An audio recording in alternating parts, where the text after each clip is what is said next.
Let's get it started.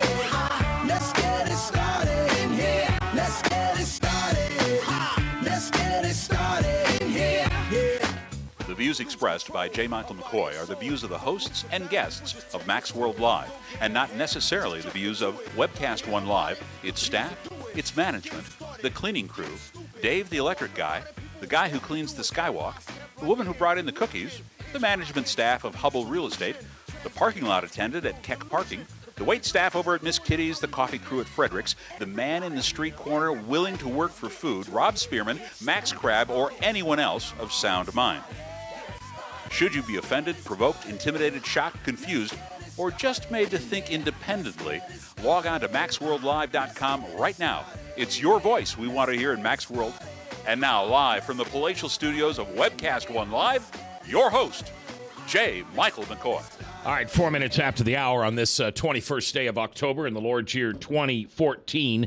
I'm J. Michael McCoy, and you may think you're listening to part two, and you may be, because our guest today is the same guest that we had last week, because we simply ran out of time. There are times when there are more questions and more passion to be shared than the a little alarm clock allows us to. So back again this week, Mike Ahmed. Mike is a former Muslim. Is that correct? Right? Yeah. Okay. Converted to Christianity. Right. Was on Anwar Sadat's cabinet when he was assassinated. In what year was that? 1981. 1981. Okay. And Tom and I just found some of the stuff you had to say last week, rather fascinating, because you still have family and other people inside Egypt, and that keeps you informed. So what's the latest today on what's going on over there?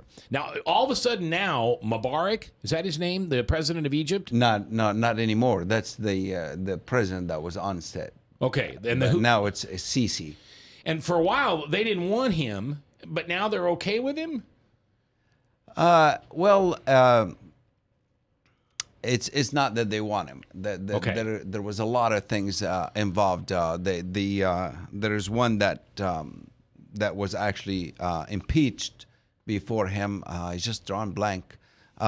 Is that a fully democratic system? No, not at all. No, they claim it is, but it's not. Well, but what's a democratic system for the Middle East versus America can be totally means two different things. Well, there are people. You look at Egypt and its history. We're pharaohs. We came from. It's always been theocracy. It's always been theocracy, and we transitioned from theocracy into a dictator, which is President Nasser. Okay. And from there also to President Mubarak, and it was from there to President Anwar Sadat, and he was trying to implement true democracy, but he was there a very short time. The man was assassinated for his beliefs concerning peace and good life in Middle East, and actually he was very much more Westerner than any other presidents I've ever encountered. Is Egypt think of themselves as the big dog on the block? They used to. We used to be America. We used to be the superpower. Egypt was the superpower. And that's a great question you ask me, because it gives me a chance to say something here that I have been seeing it over and over and over. It repeats itself. If we watch and study the history of Egypt, we as America would learn a great lesson. Egypt was the superpower country. Egypt, even after the liberation from the Ottoman Empire and the English occupation, they were the big dog. They liberated most of Africa, all of the Middle East, and they fought everybody's war. And they had the resources, and they completely ran out. They ran dry. Why? What ran dry? Well, they run. I mean, you're involving yourself in a war to liberate, for instance, Libya, or to liberate Sudan, or to liberate any of these countries. You get spread too thin, just like what we do here. I mean, they're still pumping oil. No, not anymore. I mean, Really? yeah. I mean, that is not a big oil production. Yeah, Egypt's not a big oil producer, Mac. Well, what I heard, Now, they have natural gas, and in fact, they were supplying 40% of Israel's natural gas prior to the takeover of the Muslim Brotherhood, and then those pipelines started blowing up. But they don't have a lot of oil per se, do they? Correct. No, they don't. I heard the other day, the prices in gasoline are going down in America, so that's been a topic on the news. And I heard the other day that for the first time in the history of our country, we're supplying more of our oil than anybody else is.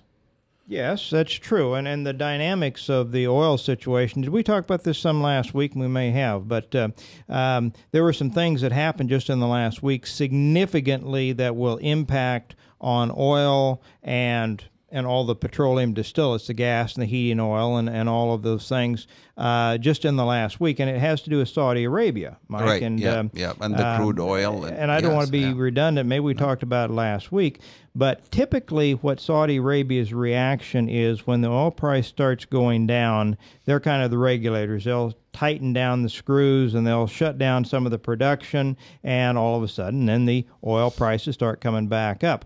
They didn't do that this week. Very quietly. It hadn't been reported much, guys, but when they went the other way, they opened up the spigots. And they said, we want to maintain our percentage of those markets, especially Asia.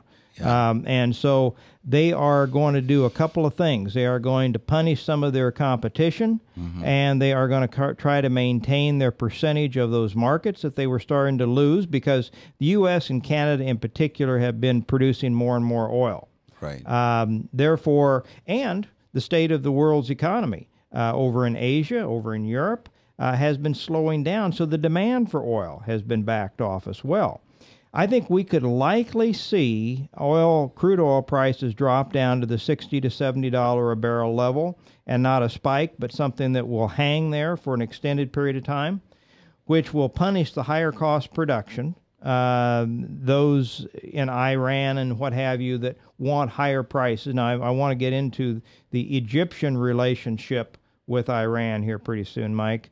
But the Saudis have a kind of a contentious relationship with Iran and Syria, and I think they're going to punish them. I think they mean to shut down some of the higher cost production in this country and Canada. Some of it, the fracking and the vertical drilling, though, has costs that will still allow them to produce even down to the $60 a barrel level. I think a lot of people think it's much higher than that, but there are many of the producers that can produce at $60 a barrel. You drive them on down to 50 and below, most of them are going to start to feel the pinch. But from the same standpoint, you take it down to 60 and you stay there for an extended period of time, Saudi Arabia starts to feel the pinch too.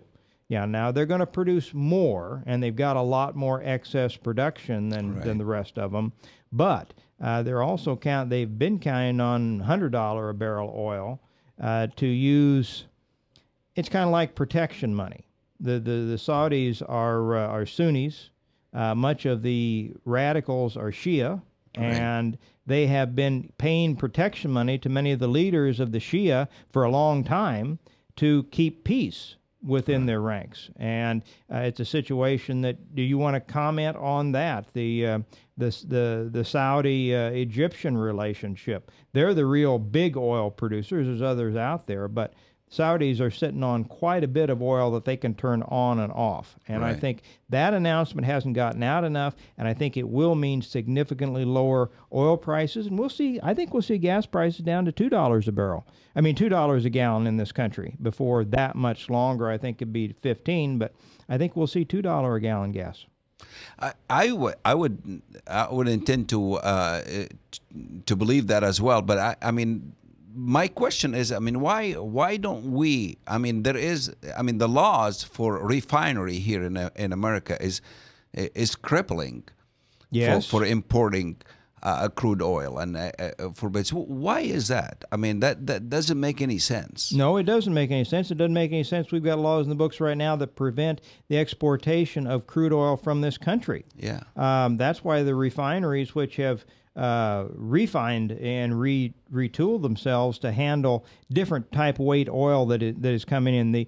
The crude oil that's coming in, much of the new stuff is the light sweet kind, but they geared for the heavier stuff typically coming out of some of the fields. So they've got to retool again, but the laws right now prohibit the United States producers from exporting their crude oil. Now that could be changed, but and Mac, you're right. In the not too distant future, we should be an exporter of crude oil rather than an importer, and that will make a huge difference in our economy coming forward. In spite of the best efforts of the Obama administration, which has been a toady to the green movement, and the greenies hate anything that generates electricity, maybe other than wind and solar, but it's such a small percentage of even the electricity in this country is produced by wind and solar, it's not even funny.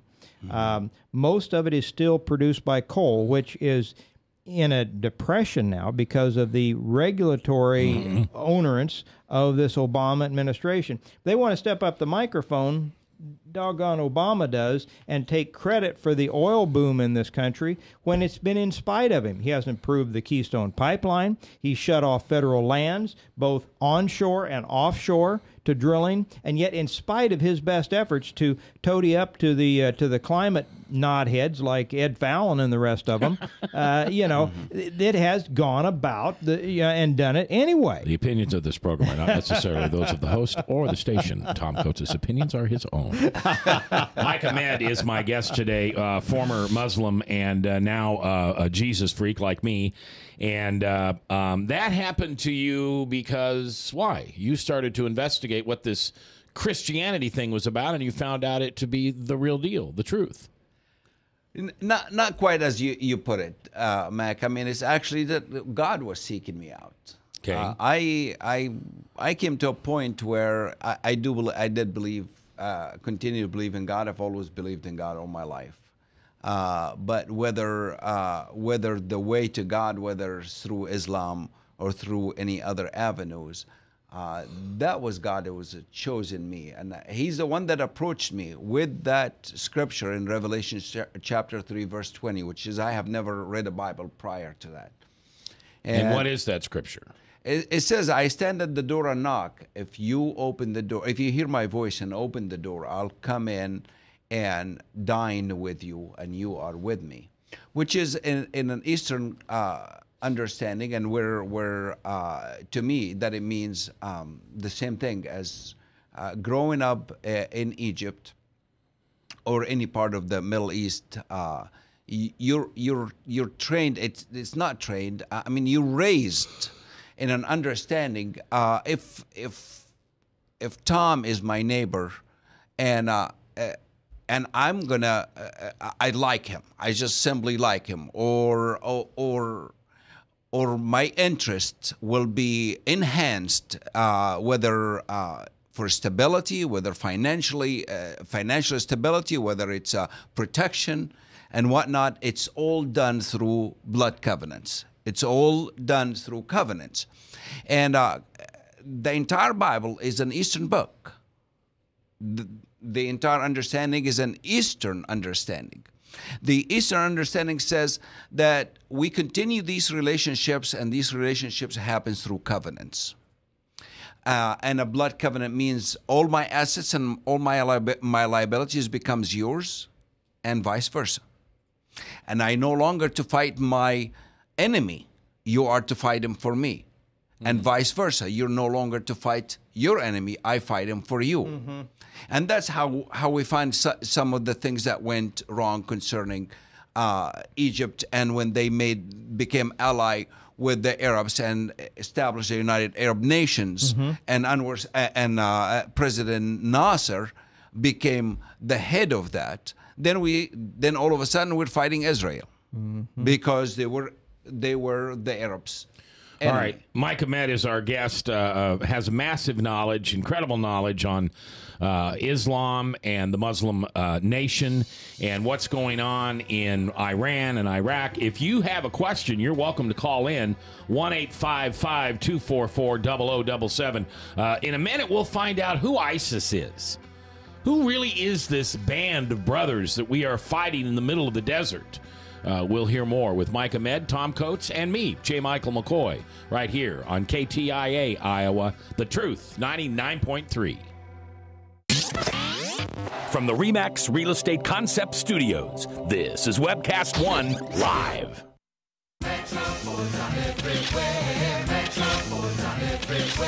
See them here, see them there. You got bad credit, we don't care.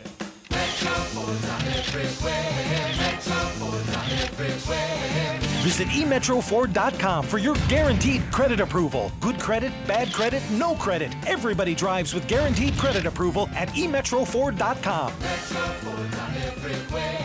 Visit emetroford.com today. Get away from us, you neat old credit card. We don't have any more money. We're in trouble now. Save us! Help! Somebody save us! Somebody help! Help! Save us!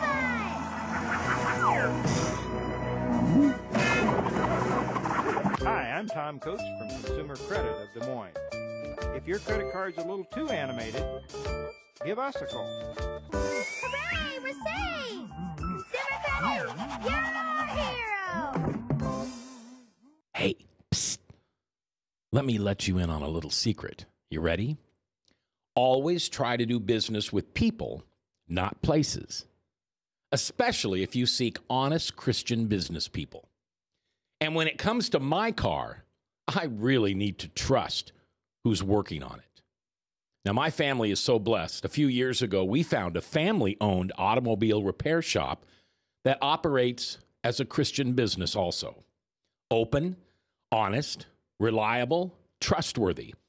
It's AMCO on Hickman Road in front of Kmart.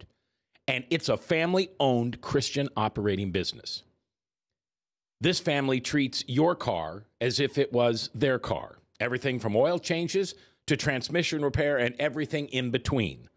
So the next time you feel the need to be at peace with your choice of who you can trust with your car, give AMCO on Hickman a chance to serve you. And tell them Max sent you. If Tom Coates from Consumer Credit of America was your personal webmaster, Tom would filter out all bad debt emails. If Tom was your mailman, you'd never get any debt reduction junk mail. If Tom Coates was a lineman, he'd block any phone calls offering to reduce your credit card debt. Hi, I'm Tom Coates with Consumer Credit of America, and we're still your best choice for credit counseling. We're local, we're accountable, and we can do more. You make the call when the time's right for you. When it comes to competition, there really is none for Consumer Credit of America.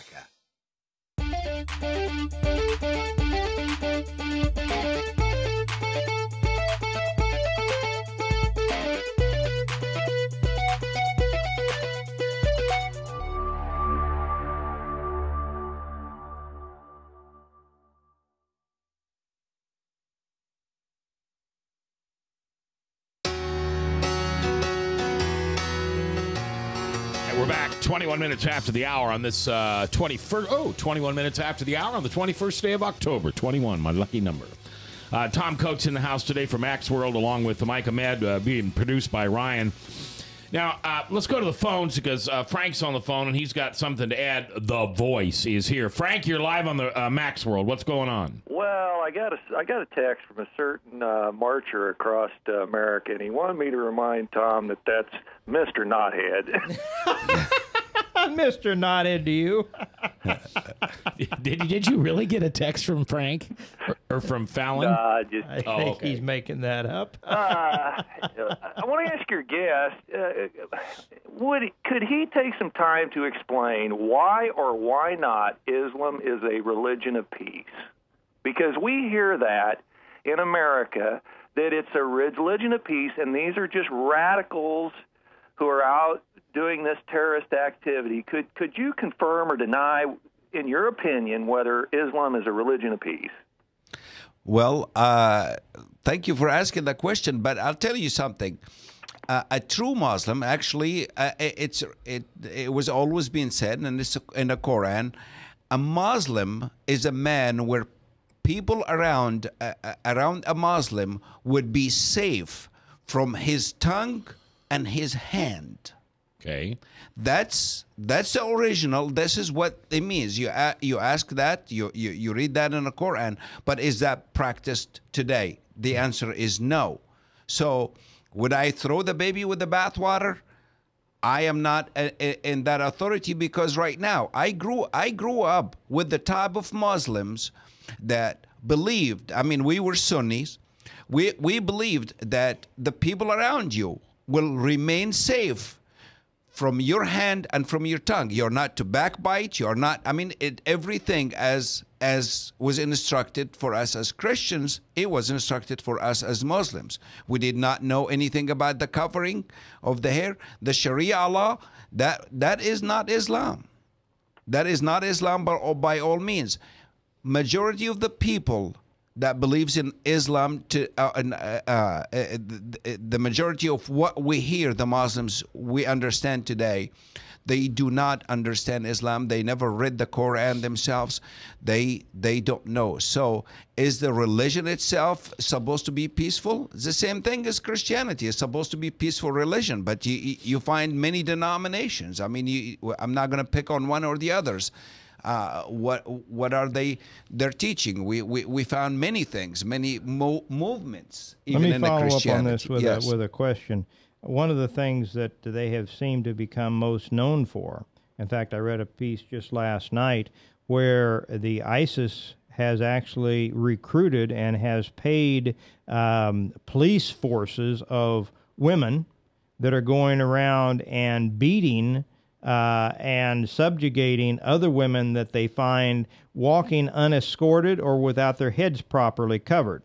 Now, what we would consider the subjugation of women, if you were to go back to the original Quran, would it be more of a reverence for a woman? And is it morphed and is it evolved into this subjugation of women that we find now? Because again, they've got paid gangs of women that are going around hunting other women that are living outside the lifestyle that they want to see them live, and they are physically beaten for the living outside that. Is that another evolving of what you think original Muslim should be, was meant to be, and it's become now?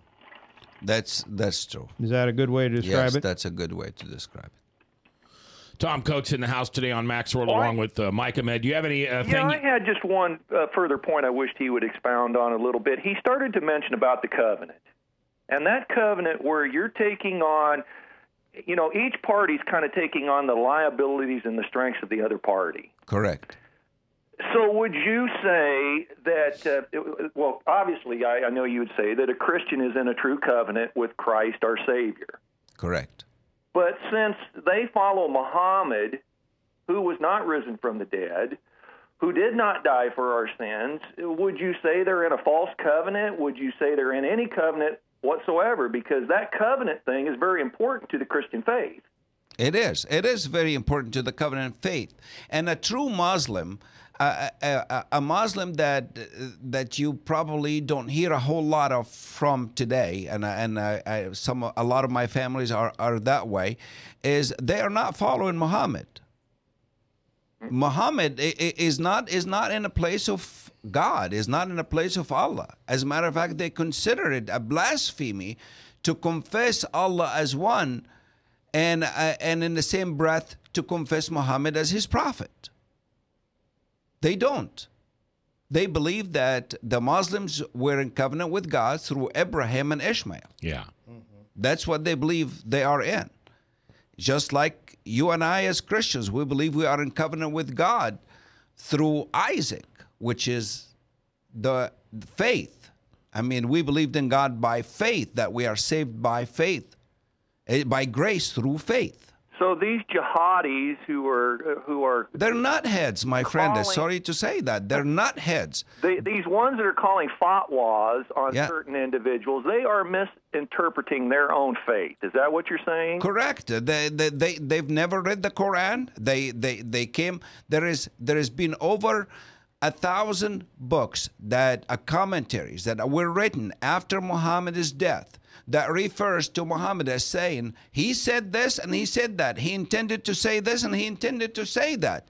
And people are lazy. They don't want to read for themselves the Quran. They don't want to go check it. They sit just like a lot of people sit today in the church, listening to the pastor that telling them to drink that Kool-Aid, and they will drink it. All right, Frank, thanks for calling. I appreciate it. Feel free to call back. Give me an example of something that we're doing as Christians that's the same. Where are we drinking the Kool-Aid? Where are we doing something different than our Bible and our Lord expects us to do? I'm not saying that you are or me doing this, but I mean, thank God for Lutheran Church of Hope. Pastor Mike will say, open your Bible. Yeah. And read for yourself. He will give you the reference. Yeah. But you go anywhere, and I'm not picking on any one in particular, but you know, I'm not going to say, because this is a radio. You sit in other churches, and it's read. There is a certain religion that we're forbidden that you own a Bible. Yeah. You know, I mean, you're not allowed to read it for yourself. You're not allowed to read it for yourself. And that's how the Quran, this is the similarity of it, because first of all, they consider you to translate the Quran from any other language than Arabic is a blasphemy. They forbid that.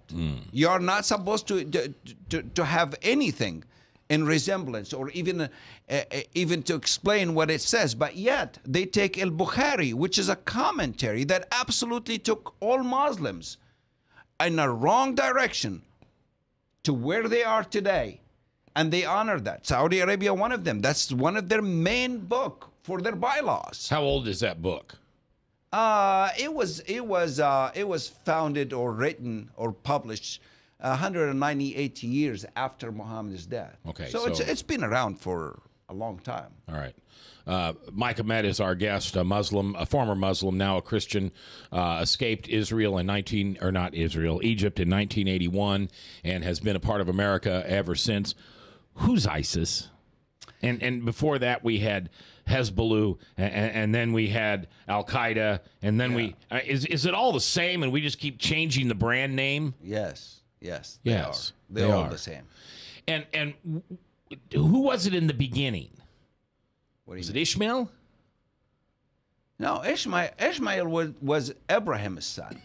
And a promise was given to him. We found that in Genesis chapter 12, was given to him that he will have 12 children. Hagar got kicked out of the nest by Sarah. And went to, and she was in the desert. She was dying. Her son was dying, and she cried out to God. And she moved away from her son because she didn't want to see him die in the desert. And she cried out, and the angel of the Lord appeared to her. And that word means Christ. The angel of the Lord. Anytime we follow that, we're not going to take a whole lot of time to translate that. But it says the angel of the Lord appeared to her, and it says to her, don't be afraid. He always says that. And I love that about God. Don't be afraid. He said the boy is not going to die. The boy is going to be mighty. He's going to have 12 nations of him. And she named that place Jehovah Jireh, or the place where God sees or God hears in the Hebrew. And so God gave a promise to him. It's the same thing, the same plea that Abraham had when God appeared to him again, and he says, I told you you're going to have a son. And he said, what about Ishmael? He said, Ishmael is fine. He will be the same thing. 12 nations, powerful and richest nations. And but you will have that covenant through Isaac. I promise you of Isaac, and you'll have Isaac a year from today. It was not Abraham's desire. It was not Sarah's desire, because they were old in age. I mean, who would want to be pregnant at age 90? Right. Who would, you know? So where does the original anti-Christianity, anti-Israel hate come from in the Middle East? That was that will be a long teaching, but I'll be happy to touch on. I'm going to do my best to try to sum it up in a quick answer here. You got 2 minutes. That's not enough. But you remember the story in the Bible, particularly. You see the story when Jacob and Esau. You remember Jacob connived Esau of his birthright. Right. I mean, the story goes back to the original Bible. He deprived him of his birthright, and then escaped, ran away because he knows his brother is going to get him. I mean, Rebecca told him, "You better run for your life because your brother is going to get you. Esau is going to get you," and he ran for his life. And then later on, he encountered his brother, Esau. And they kissed each other, and Esau reached to Jacob. And Jacob sent his wives, again, ran away for his life, wanted to reach back to him to restore this relationship between the two brothers. And that was rejected over and over and over. And that was taught to all the children, Esau and all of them. This is all of this region. It started from Jordan all the way to Israel, all the way to Egypt. All of this teaching, because over there in the Middle East, just like the American Indian here, the history is taught by the grandfather. Right. You always tell them, okay, you hate them because of this. You're going to get them because of this. And they believed that salvation, at that time, salvation, and we were taught by that fallacy, that salvation is going to come through a death of a Jew. Well, this brings a great question, and how awesome our God is, because He have. Yeah, I'm going to stop you. Okay, I will. And you know exactly where you're going to start. Yes. So Jacob's the bad guy so far. Jacob was the bad guy. Okay. Was. Tom, are you following this? I'm trying. I'm going to expect your cliff notes when we're done here. Make some notes. Yeah. It's fascinating. Mike Ahmed, former Muslim, now Jesus freak, is our guest today. Big report today that we dropped all these weapons for the Kurds, and with no boots on the ground, ISIS got the weapons. At what point are we going to put boots on the ground? At what point are we going to do what needs to be done? We'll talk about that when we come back live on The Truth, 99.3.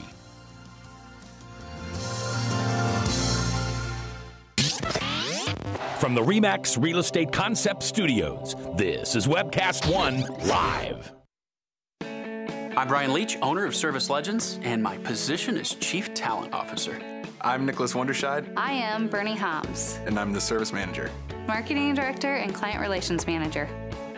Everything that we do is about ensuring that we exceed your expectations. Our clients are important to us. 100% satisfaction. We're not just focused on heating and cooling. That's the easiest part of our job, actually, is fixing furnaces and air conditioners. Everyone that we come in touch with, we want to improve lives. Bottom line is, we've got our installation guarantees, 25% energy savings guarantee, comfort guarantee, temperature selection guarantee, property protection guarantee. 100% satisfaction guaranteed, fixed rate or it's free. All of those guarantees are backed up with a 100% money-back guarantee to hold ourselves accountable to making sure that you get what you're after. Just fixing the problem today. If they have another problem 5 days down the road, it's still fixed rate or it's free. We use what's called straightforward pricing. Our technicians are going to give you an exact to-the-penny price on what it's going to take before they move forward with any repair.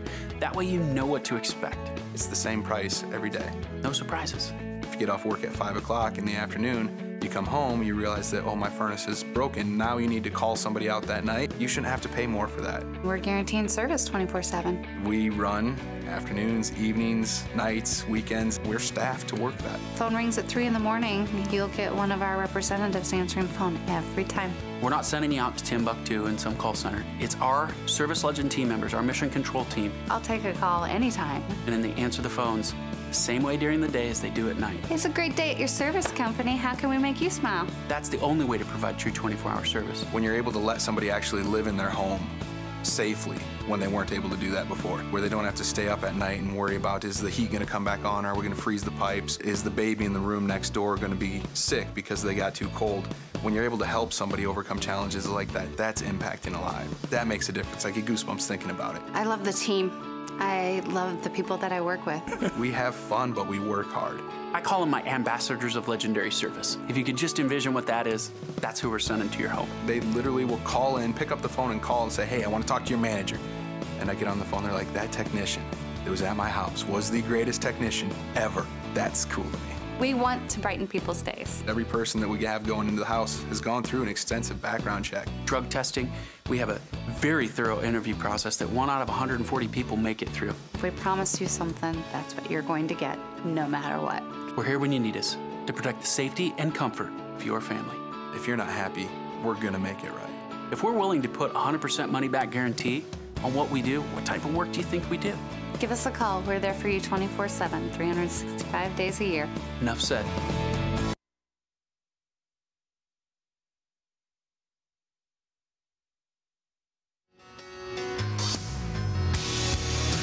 "22 minutes before the top of the hour, we're going to get right back to Mike Ahmed because we're talking about where this hate in the Muslim world comes to the Christians. Where did this all start? And it goes back to Genesis, what'd you say, 12? Yes, yes. All right, go ahead.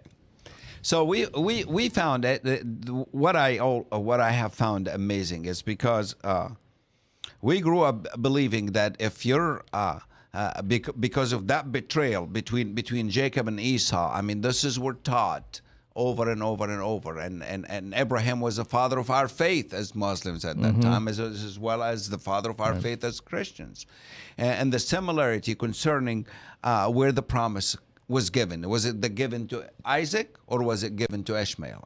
And Muslims believe that the promise was given to Ishmael. Christians and the Jews believe that the promise was given through Isaac. And so Jacob did not want the reconciliation between him and Esau, and it was left at that. And so Muslims grew up believes that if you kill a Jew, you're granted salvation. That's amazing. How come did God choose that his son comes into a Jewish nation instead of an Arab nation? It's because he's meeting with them. He's reaching out for everybody. He says, that's fine. Your sin will kill that Jew so you can have the salvation. So when I heard God's voice through Revelation chapter 3, verse 20, he said, I stand at the door and knock, and if you open the door, I'll come in. If you hear my voice, open the door, I'll come in and sub with you, you with me. It means he wants to make covenant with me. He wants to give me all that he is and take all that I am. All of my assets and all my liabilities becomes his, and vice versa. What was my liabilities? My sin, my shortcomings. I was doomed to go to hell, that's for sure. And now gives me his righteousness. He exchanged the covenant with me, and he's the one that keeps covenant. What's amazing is everything in the Bible, relationship also found in the Middle East, it's all based on covenants. And we used to watch movies, and you find it where two families make covenant, and the boys are playing together, and one of them killed the other. According to the covenant, if my boy killed your boy, I'm supposed to give you my boy in place of him. And you can either keep him in place of your son that died, or you kill him in his place, and we will maintain, and this covenant will continue. But a lot of the times, and I grew up with that, a lot of the times, a father will take his son, the perpetrator, he will take his son, ship him off to England, ship him off to America, ship him off anywhere to hide him away. And the two families will be feud, there will be killing, there will be slaughter between them because of that covenant. And when we look at the Bible, we find out that what did God do when he made the covenant with Abraham? He put him to sleep and walked the covenant ceremony in his place. The Bible tells us that Jesus walked that covenant ceremony on Abraham's behalf. Why? Because we're not covenant keepers. We're covenant makers by nature, but we're not covenant keepers. Only God is able to. That's why one of his names is a covenant keeper God. He's the one that makes him, and he's the one that keeps him. Why is that? So that we will not go wrong by all means, because we will end up in the same boat as what's happening right now in the Middle East. Mac, we're going to have to let Mike go a little early today, and I do want to get to this situation that recently Netanyahu, the leader of Israel. I love this man. Yes, yeah. He's, a lot of us wish we had a guy like that instead of what we got. That's we what we would I trade said straight across any day. I said that. I said that. What he said, Mike, and I'll remind the listeners, he said that if you beat ISIS and you allow Iran to arm themselves with nuclear weapons, you are winning the battle and losing the war. Yes. Recently, the Obama administration has put as its highest priority the negotiations with Iran. Yes. And they are apparently going to do all they can to not allow the Congress to ratify this treaty. Now, this sets off alarm bells all over the place, guys. Yes. Mike, since you're with us, I want to get your take on what's going on with Iran, Israel, perhaps Egypt. Give us your synopsis on what is going on there. Well, we will find again. I use my reference again, the Bible, Isaiah chapter 19, the 19th chapter of Isaiah. It tells us what is going on right now. It's just almost like you're reading the newspaper. The conflicts between all these nations and how they're going to come to know God. The conflict will continue in the same process, and Jehovah, who is the God of Abraham and Isaac, will become known to the Egyptians, and there will be a highway between Egypt and Iraq. Egypt and Israel and Iraq will walk together. There will be three together. That's a prophecy. The prophecy is going to take place. I see everything is leading toward that way. Egypt, Israel, and Iraq. Yes, yes. In the Bible, it states it in the King James as Assyria, which is Iraq, and northern Iraq, which is part of it in Iran as well. Taking that part where that will be a highway, and that highway is established. I've taken people on a tour to Egypt and Israel and Jordan at several times, and we stood at that four-way stop right there where they come. But there will be attack from Iran. In Ezekiel chapter 37 or 38, it tells us there will be an attack from Iran on Israel. And that's imminent. I mean, that's just written, established. This is what they're taught. We're talking about a nuclear attack, conventional. What are we talking about? Well, when I'm reading it from Ezekiel, it's actually a military attack. Okay. So I don't see it. I see a retaliation from either Israel or from America that it says that land, that part will be desolate, which indicates a nuclear attack. We will answer with a nuclear attack, just like we did with Hiroshima. Okay. That's my take on it, based on the prophecy. Whether what's based on the news, if it's accurate or if it's not, any warning signs would tell us as far as a time frame here? Are there any goals that need to be met before that were to take place? Do you see it in a recent time frame? We talking about the next few years, or are we talking about decades from now? I have no idea. No idea. Yes. I Mac, have no idea. What do you think? I think it's coming soon. And everybody our age, not our age, but everybody at some point says it's coming. It's coming. My grandmother used to say, it's coming, it's coming. Yeah. When you bury me, don't put cement on top of my grave. She'd drive through the graveyards and say, now, see how this is covered? Don't do that because I can't hear the trumpets. Yeah. It's coming, it's coming. Yes. I think her grandmother, her great-grandmother, Mennonites, probably thought it was coming. Right. But there's so much more going on now in the world that we're aware of with nuclear and what's happened in Iraq. I mean, what happened in Iraq is our fault, isn't it? Yes, it is. It is. I mean, we should have finished it the first time when he attacked Kuwait, when Saddam Hussein attacked Kuwait, and we were right there. Why didn't we finish the job? We never do. And that's the thing. We're starters. We're the not last time we finishers. finished I don't it understand. was in Japan. Yeah. That's the last time we finished anything. Yeah. And we were so upset that we said, what did they diamond cut you? Yeah. It's and the thing is, when you listen to the news, I don't speak Farsi, but I can read because it uses the same alphabet. But also I can understand some wording, and some of them speaks some Arabic. But the thing is, they don't believe the United States.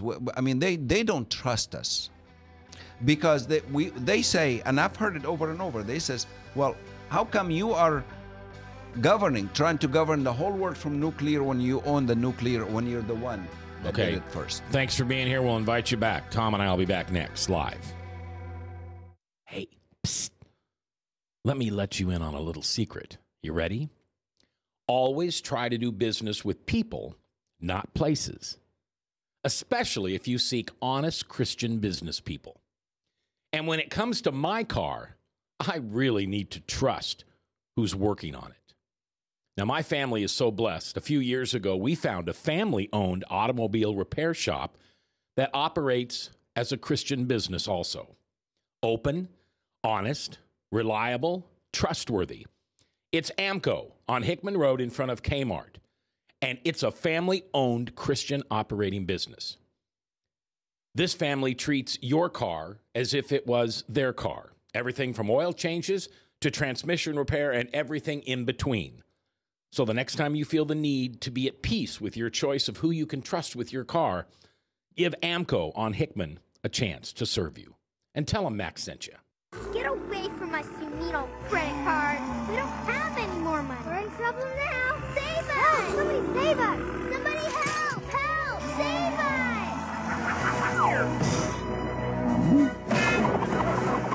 Hi, I'm Tom Coates from Consumer Credit of Des Moines.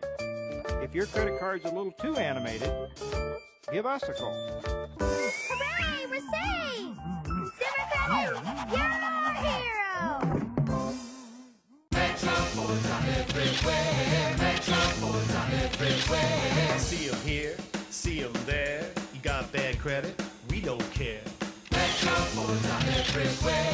Metropods are everywhere. Visit emetro4.com for your guaranteed credit approval. Good credit, bad credit, no credit. Everybody drives with guaranteed credit approval at emetro4.com. Metropods are everywhere. Visit emetro4.com today.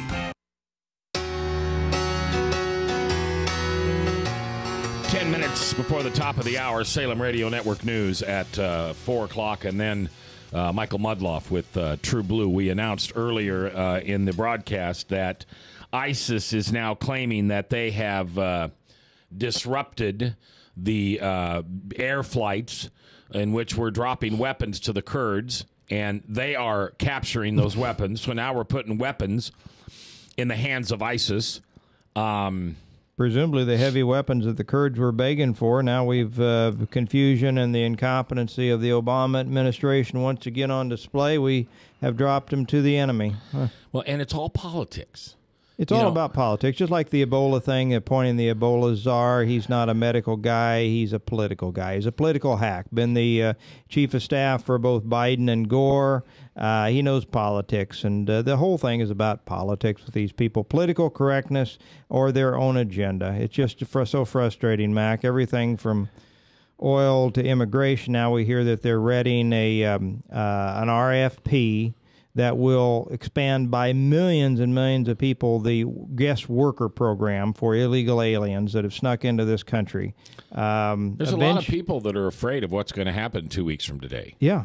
I mean, and next week. Let's tell your audience we're going to have Doug Gross is scheduled to come on the show next week. One of the top political masterminds in the state. He's going to give us his take on what's going on and where it may lead. We're looking forward to that. It's very frustrating, Mac, when you look around at